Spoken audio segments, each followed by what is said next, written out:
అయిపోయింది అక్కడే షాప్ లో తీసుకుంటా ఫీలింగ్ వచ్చింది వందల అదిగో ఫోటో మీద పడిపోయింది మొత్తం కొడితే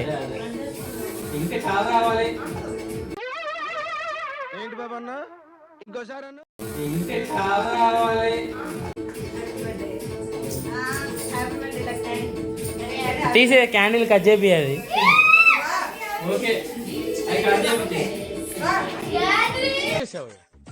నా గుండెల్ని టచ్ చేసావు టచ్ లో ఉండు ఫోటో అవుతుంది అని మంచిగా ఫోటోలు తీద్దామని లైక్ చేయండి, షేర్ చేయండి, కామెంట్ చేయండి, సబ్స్క్రైబ్ చేసుకోండి.